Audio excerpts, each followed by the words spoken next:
So they beam down to the planet, and Spock immediately turns to Captain Pike and says, "Where's my pants?" Tonight on Where Are My Pants? Hi guys, Get64 here, and today we're talking about Star Trek Strange New Worlds Season 1, Episode 1, titled Strange New Worlds. And the strange part about this is that they've introduced optimism into Star Trek again. That's the strange part, that they listened to fans and actually tried to inject some optimism and make Star Trek somewhat like Star Trek again. So that's always a good thing. Sorry this video's late. Paramount was dumb and decided to release Picard final episode on the same day as Strange New Worlds premiere, which is dumb. It's because they dumped those both on the same day, and I was busy this weekend. This is the earliest I get it up, so better late than never. If you're new to the channel, just to give you an idea where I'm coming from with this review, I am a longtime Star Trek fan. I love Star Trek. I've loved Star Trek since I was a kid. I don't like New Trek. I don't think New Trek is honest to Gene Roddenberry's vision. I have watched both seasons of Picard, much to my detriment. They were both very terrible, but I love that character, and I was hoping that they'd do something. Unfortunately, it didn't. And then Discovery Season 1, I watched, as well as a couple episodes from Season 2, and Discovery was worse than Picard because I didn't care about any of the characters. There are some people who like Discovery, like Picard, they like New Trek, and that's cool if you guys like what you like.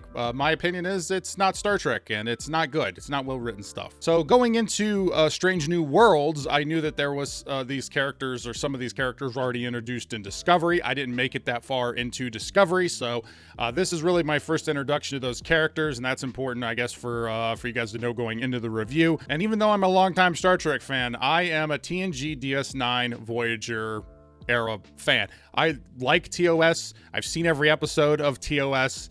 I appreciate TOS. TOS is the bedrock of the franchise.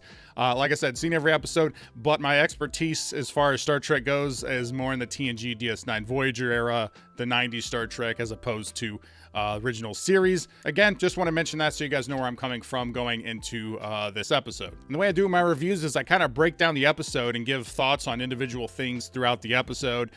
So it kind of turns into more of a breakdown than a review, but the review recaps kind of at the end, where I recap my thoughts and what I think about the episode. So we open up the episode, and Rebecca Romijn's character is giving an overdub, and we see an alien species in kind of an underground bunker, like a NASA type of situation. And we see, oh, well, so this episode is going to be about a first contact situation, which is always interesting. So already off the bat, I was more interested in anything that was going on in this episode than anything that was going on in Picard. I don't think that's a little harsh. I think that's the truth. Then we cut to Pike, and he is making some breakfast and watching The Day the Earth Stood Still, the original, not the Keanu version, which is kind of cool. And it ties into the plot, actually, a little bit towards the end, which we'll talk about that when we get to it. But he's with a woman, and she's also a captain, and they're having a conversation, and clearly Pike is Grizzly Adams. He's full Grizzly Adams at this point, and his communicator's going off, and she calls it a phone. She says, "Your phone's ringing again," and they don't call it a phone. It's a communicator. They've never called it a phone in Star Trek. I don't know how that slipped through. Like, that should be fixed in editing or somebody reviewing the script. It's minor, but it's a communicator, and they call it a communicator, and just the next bit of dialogue they refer to it as a communicator and not a phone. But Pike's going through some stuff, and the woman captain, I didn't catch her name, I didn't write it down, but she's notices that Pike's going through some stuff. Pike says that whatever's bothering him is classified, he can't talk about it, and she says she has deeper clearance. And he says, not for this. And that is the way that the clearance works. You can have whatever variance of clearance, but you also have to have need to know. So yeah, he's not going to talk to her about this. And we find out Enterprise is in space dock. It's getting worked on, which is why he's back on Earth and chilling out in Montana. We do get some really nice wide shots of Pike on horseback going through the snow with some giant windmills. It looked really nice. I watched it on a big screen, 120-inch screen. So this scene in particular, I thought it looked really good. I like the nice wide shots where we get some of the landscape. Shuttle comes down, and an admiral comes out, and it starts talking to Pike. And then Pike says he's supposed to be left alone until the Enterprise is ready to go. And then at that point, he's going to make his decision whether he's going to return a command. So clearly he's going through something. Again, at this point, I don't really know what that is because I didn't watch Discovery. I have zero interest in going back and watching Discovery to find that out. And if you were in the same boat as me, You can still watch this without that. They pretty much fill in the blanks. It's really not too complicated. Now, when Pike is kind of arguing with the Admiral back and forth, I was like, that's not really how the chain of command works, but okay. But they're kind of just having this conversation back and forth where the Admiral is like going sentence by sentence to reveal the fact that number one, Rebecca Romijn's character has been sent off on a separate mission. A first contact mission has gone missing. And, it's just the way that the whole thing goes, it just seemed very artificial in the way the dialogue went back and forth. It's okay. You don't have to have constant dialogue. Just let the moment breathe a little bit. Let it build up to the Admiral revealing it. That would be my recommendation for this scene. It would have given a little bit more weight as opposed to the way that it was actually delivered. So even after this reveal, Pike still for some reason doesn't want to go. It doesn't really make a whole lot of sense to me, but especially with what they show you later. But he says, "You don't want me in command," and the Admiral says that you have us confused. You don't want you in command. And I thought that was a pretty good line to kind of throw it back at. And it's something the audience already knows based on what's happening, but I thought it was a pretty good line. And as I said, I do have issues with the way that his reluctance is put out here. The fact that he doesn't jump on going to save his first officer right away. I feel like that's kind of against character, or at least the character that I saw in the TOS episodes. Again, I haven't watched any of Discovery, so I don't know how his character is going to be portrayed here. So the Admiral also asks like what happened to him out there, and Pike says it's classified, so the Admiral's not read on to what happened either. And after the back and forth, the Admiral's just like, I'm just going to order you to do this, so you can disobey the order and you're out of Starfleet, or you can listen to what I have to say. And that's exactly how that would happen. So again, at least we're getting some chain of command. We're already off to a decent start as far as feeling more like Star Trek in the way that Starfleet operates. So we cut to Spock, and he's on Vulcan, and he's with his betrothed, who is from TOS. And I didn't think that they met prior to that TOS episode. And there's a whole thing with Vulcan culture I could really go into, but needless to say, I hated everything with Spock on Vulcan here. The dialogue, the way she asked him to marry her, and then he's like, I thought you never asked. That doesn't seem like something that Spock would say, or really any Vulcan would say. What happened to Pon farr? I don't know why all of a sudden they're like excited and jumping into bed together. I mean, what happened to Pon farr? I mean, that's how Vulcans like it just didn't make any sense. I feel like they just didn't know anything about Vulcan culture when they were writing this scene, and I didn't like any of it. So Pike calls Spock in the middle of his not Pon farr that he's having and tells him to return to the Enterprise. So Spock and Pike are back on the Enterprise, and Spock mentions his sister, which is Michael Burnham, who is a terrible character. He mentions his sister and says that the weight of her loss, he still feels the weight of her loss, and Pike says he misses her too. And again, I didn't watch this part of Discovery where these characters were together, but I would be hard-pressed to believe that they really care that much about this character, because Michael Burnham was an insufferable character. I mean, I wouldn't say insufferable. She wasn't Rafi levels of insufferable, but she was just very bland. I did not like Michael Burnham. It was more the story that revolved around the character. She was pretty bland. So anyway, I didn't like that character. I didn't like the fact that they made her related to Spock. I thought that was really dumb. But again, I only watched season 1, and maybe it gets better. I mean, there's obviously people who like Discovery. I don't like it. I don't like it. And that's honestly when I started to think that this episode was going to rely on the fact that the audience like saw Discovery. Like I said, that's not really the case, but there is some allusion to some of the stuff. It pretty much fills in the blanks, and you can kind of guess, the stuff that you need to. But every time they did mention Discovery, I was like, please don't mention this stupid show anymore. I don't want to think about how terrible Discovery is. Can we just springboard on with a new Star Trek show that doesn't have to tie into that? Then they go to the bridge, and they're introduced to Lieutenant Noonien Singh, who's acting first officer. That's right. This person is related to Khan, apparently, in some way. I don't know why this needs to happen. I don't know why this character can't stand on their own. This is something that a lot of the Star Trek writers seem to do. This is what they did with Michael Burnham as well, where they take a character and like, who could they be related to in the Star Trek universe? And then they just make them related to it. This doesn't make any sense in the context of Star Trek, because Starfleet has rules about augments, being in Starfleet. That was shown in DS9 with Dr. Julian Bashir. So I'm not really sure if she's actually an augment. I'm assuming that she is, since she's related to Khan. So I don't really know how they're going to use that, or if they even know that augments can't be in Starfleet. Knowing the writers, they probably don't know that, but we'll see how that plays out. And then we're introduced to Cadet Uhura, so Uhura's already on the ship as well. I'd say one of the drawbacks of the show is that they do rely a lot on using TOS characters. I think this person as Uhura, just at least what I've seen initially, seems to be fine. I think she could be good. But there's not really a whole lot to go off of here in episode 1. So Pike starts seeing visions of his messed up face in the reflection of his chair. And that's when we start to see, okay, well, this is what he's worried about. And we get that further explained here shortly. Because he goes back to his ready room and the Spock goes in. And apparently this fills in the blanks as far as what happened to Discovery, where Pike went down to one of the Klingon moons. And there's some kind of ore on the Klingon moon that gives temporal displacement of some. So that he saw his death. It's not, he didn't die, but he saw his disfigurement. Which is probably a bad time for the temporal displacement to send you to, because he felt himself being almost killed, essentially. And when they were talking about what this ore does, which I think is kind of magical and less science-based, but it is what it is. I was just thinking, I was like, the Ferengi would probably want to get their hands on this thing. Imagine all the help they could get on their future investments by having a temporal displacement ore. So Pike basically talks about how this vision is affecting it. Him seeing his own, I'm just going to refer to his death, it's easier.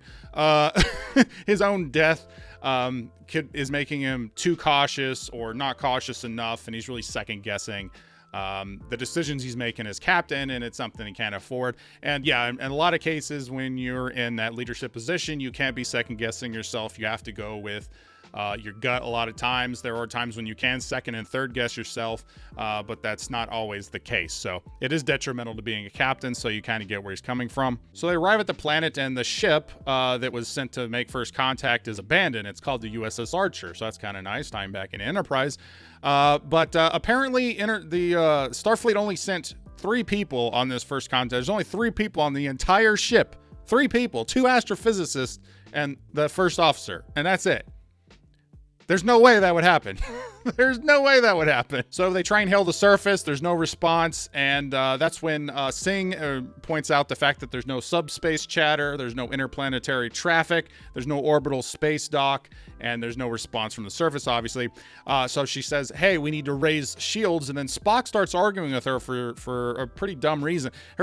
She logically lays out why they should raise shields. So if they were going to have an argument back and forth with some character, the fact that they gave that argument to Spock doesn't really make a whole lot of sense. And the ship does get hit by some plasma torpedoes, but the shields easily stop them because the shields were up. And apparently the civilization is in fact pre-warp.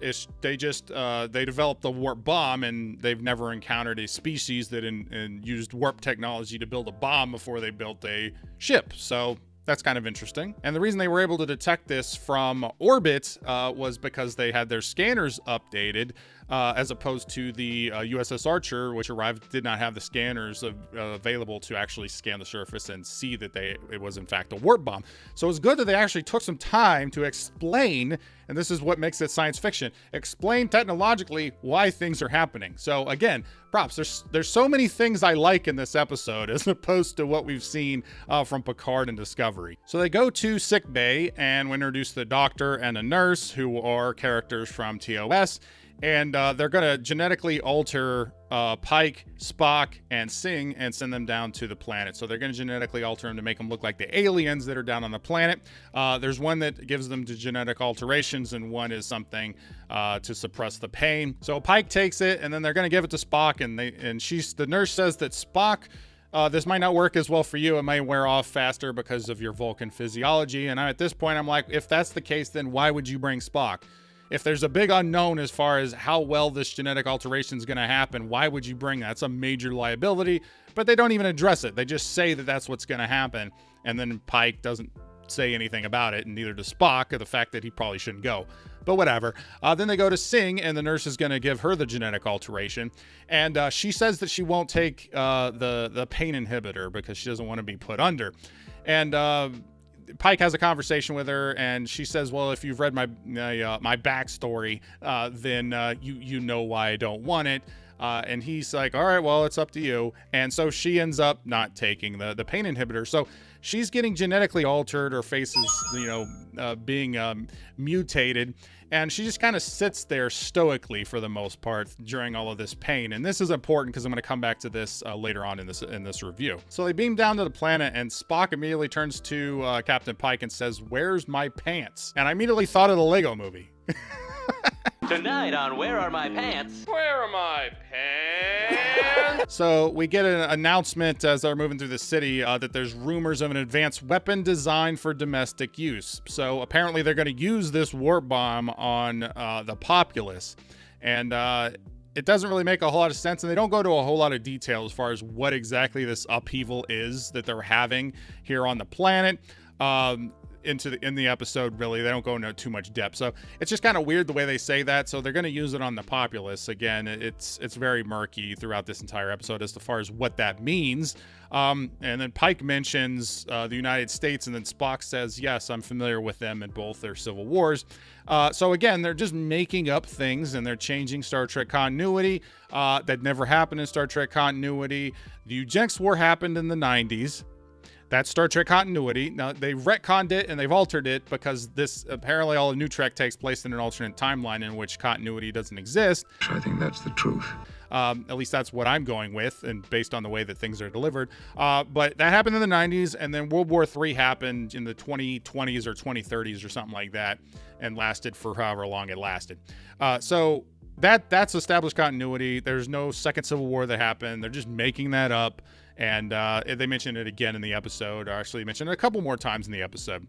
So just please stop making up things in the timeline. Please just use the established Star Trek continuity and work within the rules. Stop making up new crap. Okay. So Singh asks for permission to act fast, and they take out two scientists, and she tells Spock to give him a Vulcan neck pinch. And then Pike's asked, like, what are we supposed to do with him now? And then she says, we need to beam up the scientists to the ship and just leave him there. So this whole scene I really wasn't a big fan of because, like, all three major decisions are made very consecutively through the security officer, or the acting first officer here, the security officer, Singh. And it's like, why would Pike ask, what are we supposed to do with him now? He's the captain. He's the one who's supposed to have the answers. Why is he asking the security officer, what are we supposed to do with him now? I didn't really like the way this was delivered because, again, they give all three major decisions to Singh to decide what's going to happen. So you need actual alien DNA from one of the aliens that got beamed up to give Spock a booster because his stuff's about to run out, and they're about to go through a security checkpoint where he gets his eye scan, and it's not going to work. So they need to get this alien DNA to Spock. So they use one of the scientists and pull the alien DNA that they need. It does kind of beg the question as far as where they got the initial alien DNA, because as far as I'm concerned, as far as what they showed, there's no explanation for how they got it. There's no teams that went down to get it. So it does make you wonder where they got the initial alien DNA in the first place. But whatever, both the aliens end up waking up, so the sedation doesn't work. They manage to get one, but the other one runs out of sickbay. And then the nurse ends up chasing him through the ship. So he runs into a turbo lift, and Uhura basically just starts talking to him about their version of football, and he kind of just gets in this conversation. I like this. This is a good way to demonstrate Uhura is intelligent. She's smart. It's nice to see them solve issues without just chasing somebody or shooting at somebody or whatever. It's just, hey, I'm just going to connect with you on this individual level about a sport you like and to calm you down, and it works. So I kind of liked it. Although it does beg the question, I don't know why they didn't just beam him. Like, this alien's running through the ship. Why not just beam him back to sickbay?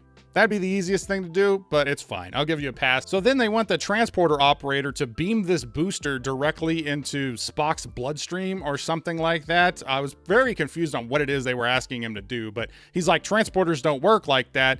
And the stand-in captain says, we'll make them do that. And I was just like, so this is more like how the writers view technology. It's like it's magic. I said it before. Science fiction isn't magic, okay?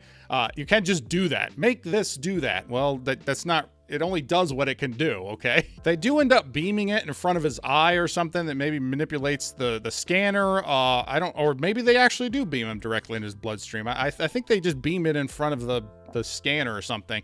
It was hard to really tell what was happening, but I think that's what they actually ended up doing. So they find the crew of 3 people. There's all of 3 people. Why did all 3 of these people beam down to the planet and just leave the ship by itself? Again, there's no reason why there's only 3 people on this first contact mission. I absolutely don't believe that would ever happen. But regardless, they end up finding him. Then you find out that number 1 actually knows Singh from somewhere, and so they're getting all 3 of the crew members out of there. They're taking them out, and then 4 aliens come out of the elevator, and then Spock just says, "Captain, the pain is unbearable," and he grabs his head and screams at the top of his lungs in pain.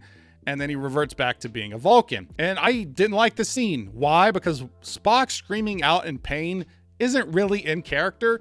And when you have it contrasted to a human who literally went through the same thing up on the ship. Remember, I said I'd be back to this. Singh was up on the ship, didn't want to take the inhibitor.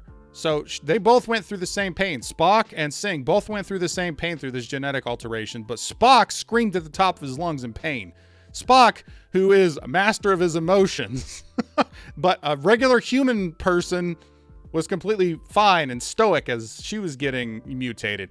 I didn't like it because it didn't make any sense. Unless they were alluding to the fact that Singh is in fact an augment, like I said before, but Starfleet has rules against augments.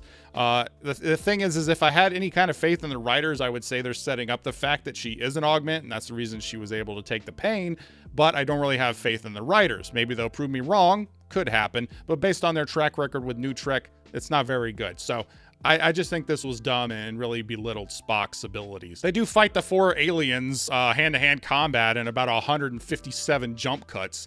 Terribly choreographed and terribly shot.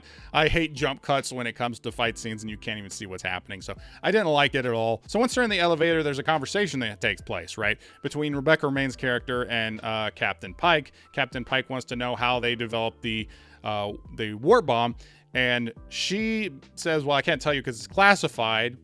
And then they end up talking about this Discovery wormhole incident. So again, another reference to Discovery. This I actually knew happened from watching other reviews from Discovery, even though I had no interest in watching Discovery. I wanted to at least check out some people's reviews to see what they thought.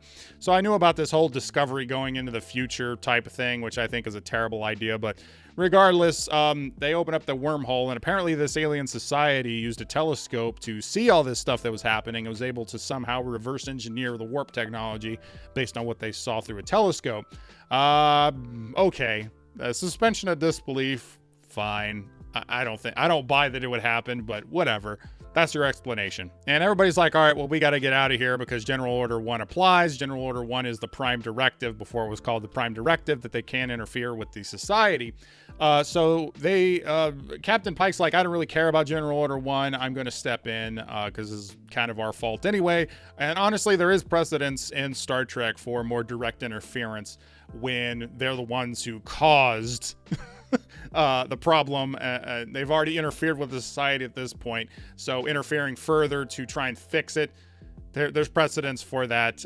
There's episodes in TNG where they do that. So everybody beams back except for Spock and Pike, and the elevator opens and he says, take me to your leader. And I actually kind of like this because it's kind of humorous, but it actually ties back into the fact that he was watching The Day the Earth Stood Still at the beginning of the episode. So him saying, take me to your leader, is a line from The Day the Earth Stood Still. So I kind of liked it. It could have been a humorous, dumb, dialogue, New Trek type of thing. But because they explained why he said it by referencing back to that movie, I thought it worked. So Pike talks to the leader of the alien species or whatever. I guess there's only one nation on the entire planet, but whatever. And gives her an African proverb and says, when elephants fight, it's the grass that suffers. And the alien leader is like, well, you gave me a proverb, which is less useful than a big stick.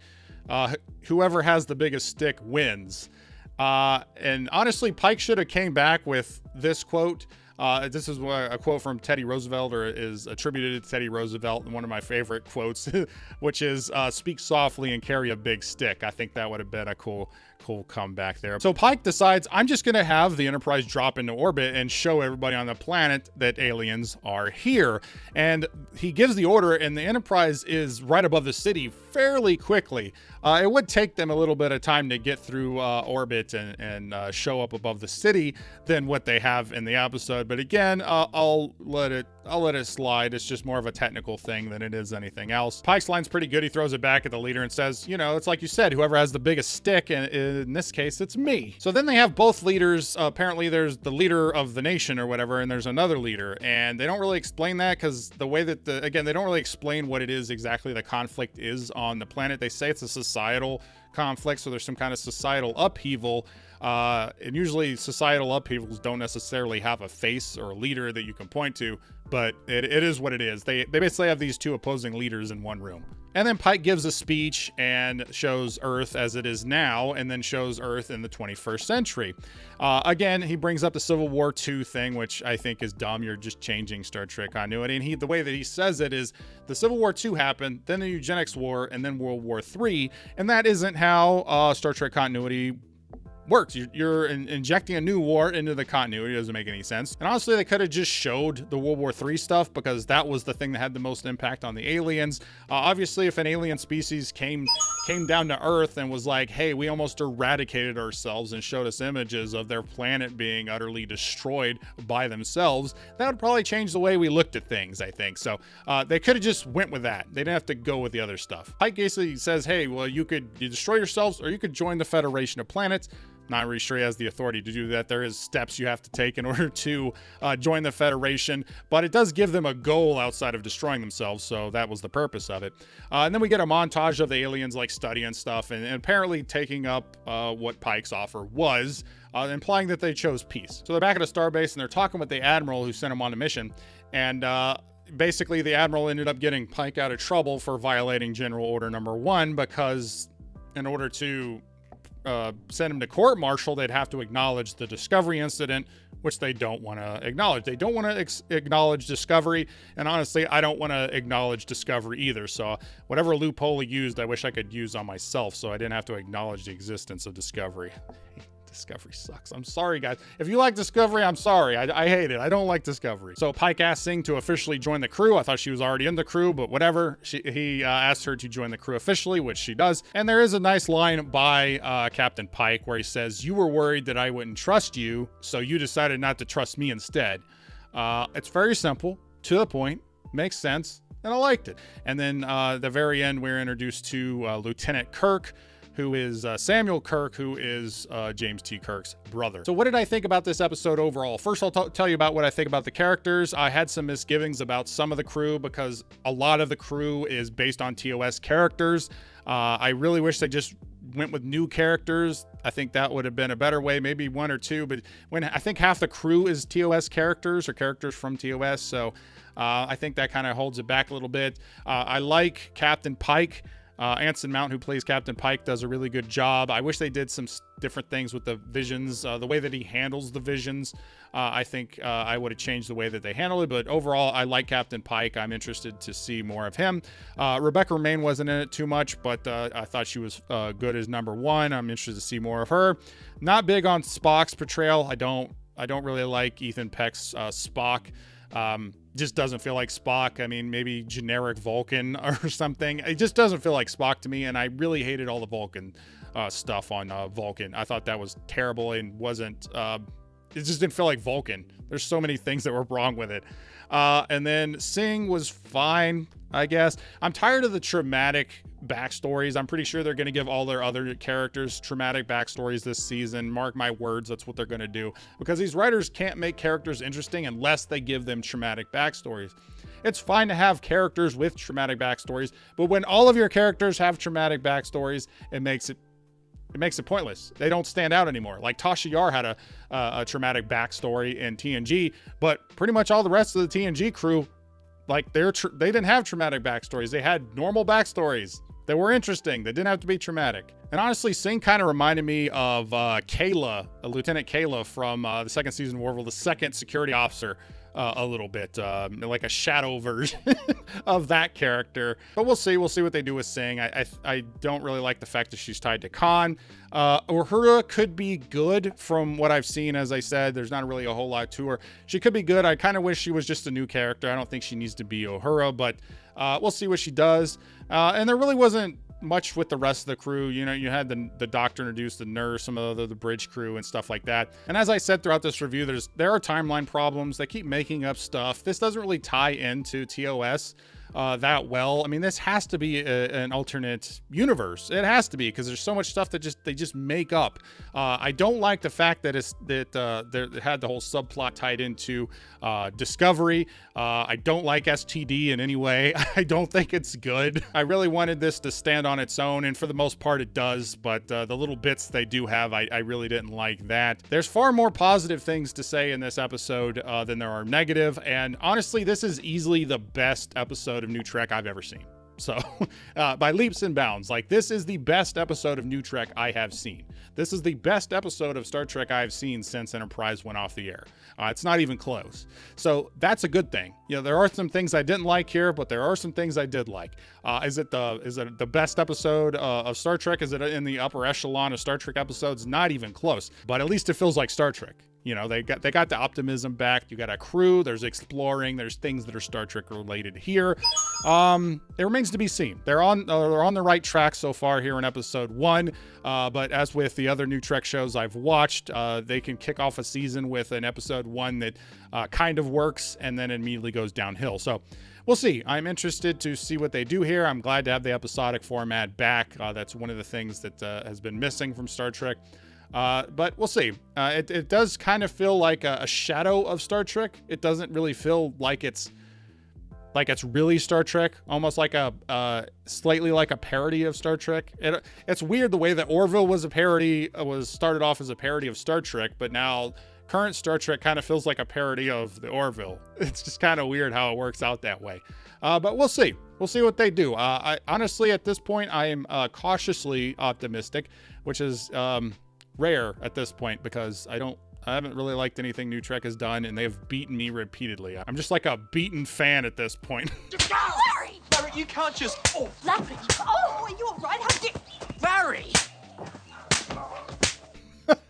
with Star Trek, but I'm hanging in there. We'll see. We'll see what they do. Strange New Worlds is worth a watch. I think it's worth a watch. I would say it's worth a watch if you're a Star Trek fan. Give it a chance. It's not going to blow you away, but it's the first thing of actual Star Trek we've gotten since 2005, so maybe give it a shot. But what do you guys think? Did you guys check out this episode? What did you think? Are you guys back on board with Star Trek at this point? People who've given up on New Trek? Are you just done? Are you just done? You're like, New Trek, I've given New Trek enough chances. I am done. And I totally understand that perspective. I think I would be there too. Strange New Worlds got me on board because they're trying to do Star Trek, at least at this point, and it's what we've wanted as fans, so I'm trying to give them a chance. And so far, the first episode, not outstanding, but pretty good, which is the best thing we've gotten from New Trek. So I'm happy with what we got. Or if are you a fan of New Trek? Do you like Discovery and stuff like that? And you're liking this too? I'd be interested to see what you guys think. Comment below, let me know. Thank you, subscribers. Welcome new subscribers. All of you are awesome. And if you like this video, please like, comment, share, subscribe, do all the YouTube stuff, or don't. I'm not a beggar. I'm D264, and I'll always tell you the truth.